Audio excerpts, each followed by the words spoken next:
Hi everyone, I am Dr. Ishpa, consultant homeo physician and wellness coach from WAV community.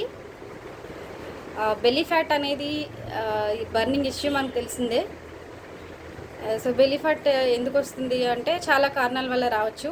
మనం తీసుకునే food habits వల్ల రావచ్చు, and exercise లేకపోవడం వల్ల రావచ్చు, స్లీప్ ప్యాటర్న్ కానీ, అండ్ మెంటల్ స్ట్రెస్ వల్ల రావచ్చు, అండ్ జెనెటికల్ ఫ్యాక్టర్స్ వల్ల కూడా రావచ్చు. సో మీకు ఉండే బాడీ టైప్ని బట్టి ఆ బెల్లీ ఫ్యాట్కి మీరు ఎలా రిజాల్వ్ చేసుకోవచ్చు అనేది మేము ఒక వెబినార్ చేస్తున్నాము.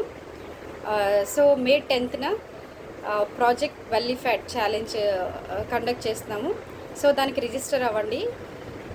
మీ బాడీ టైప్ని బట్టి మీ బెల్లీ ఫ్యాట్ ఎలా రిజాల్వ్ చేసుకోవచ్చు అనేది can have the solution. Okay, stay healthy. Thank you.